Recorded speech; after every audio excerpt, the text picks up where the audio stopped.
So if you ask the locals, nobody in Tanzania takes one of these, a boda boda or a motorcycle taxi, unless they're in a hurry.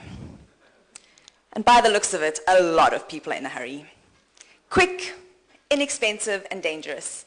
These forms of public transport race between cars and buses, bearing passengers with no helmets and no protective gear.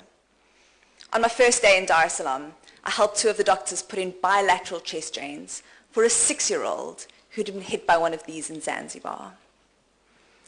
Young men lie in the unit with head injuries. They've often had their cell phones, wallets, and clothes stolen from them on the way there. We have no way of knowing who they are or how to contact their families. The decision not to intubate them is agonizing, but it will use a precious ventilator, and the neurosurgeons will probably just remove the tube a bit later anyway. So we splint their limbs a bit like this, with cardboard and crepe bandages, and watch helplessly as they are wheeled past us to the ward. This is the emergency medicine department at the Muhimbili National Hospital in Dar es Salaam, Tanzania.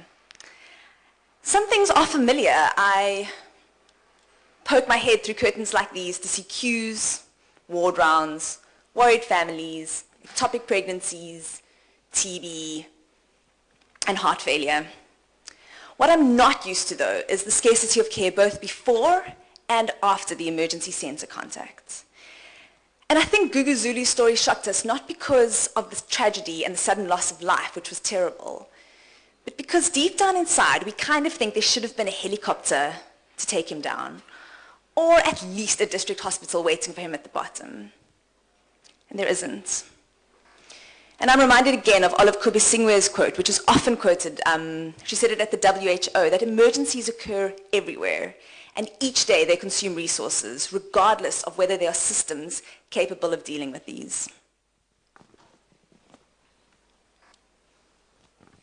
I poke my head into another room to see a familiar sight. I mean, I'm no stranger to malnourished, septic, or dehydrated children.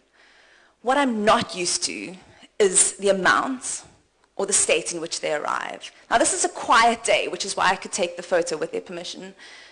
But 4 to 5 arrive normally at a time from one ambulance. The ambulances are modified buckies with sirens and lights, no oxygen, no monitoring, and no care.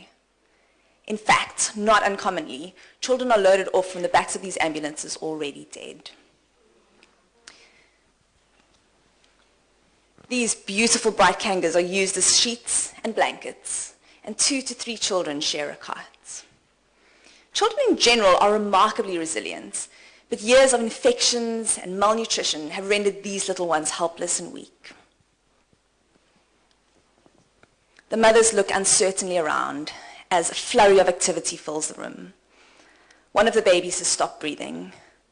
The beds have moved out the way to make room for oxygen. Wide-eyed medical students line up to practice the CPR that they'd learned only this morning.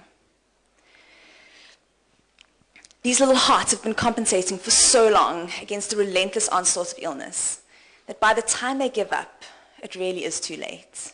So the tension is palpable, but we refuse to acknowledge that.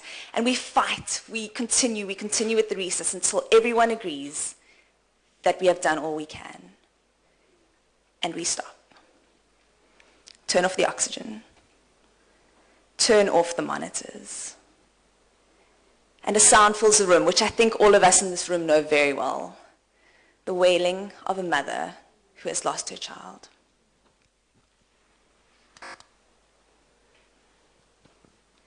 I catch the eye of another child's mother. He needs to be intubated, but there is no pediatric ICU, and there is no ventilator. She is crying too. We actually managed to make an adult CPAP mask fit him for the day, and he did a little bit better. But I learned he died a few days later in the ward.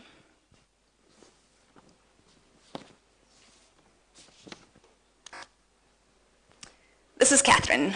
Catherine's a friend of mine. She's an EM Reg like me, with some differences. Rather unlike me, she drives 2 hours to and from work every day over potholes and through the traffic that we saw earlier. She raises her own child, as well as 2 others that she's taken in as her own. Not only does she do all of this, but she won the research prize for ISIM earlier this year and has just written her final exams.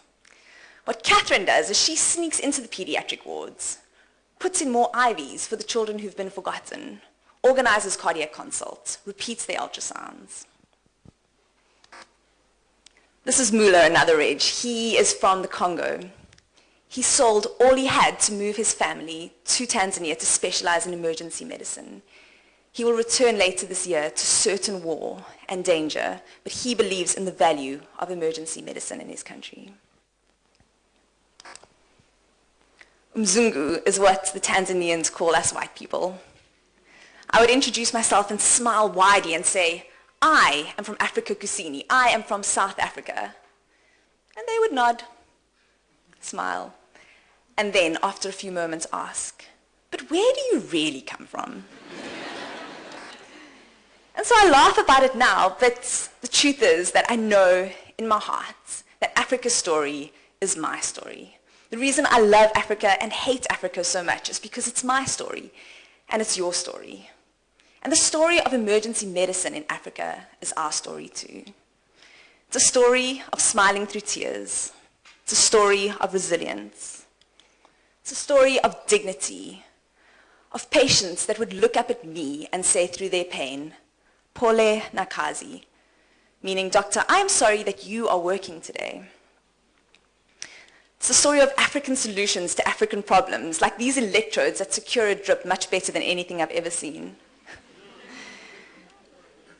It's the story of the fact that this emergency medicine department in Tanzania, since it opened, the mortality rate has decreased dramatically, and they are training doctors like these two who are going to go back to fight for emergency care in the regions, like where Gugu Zulu died.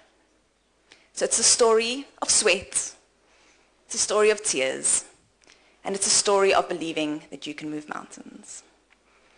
My title for the talk came from this quote, and I'd like to just leave you to read it at the moment.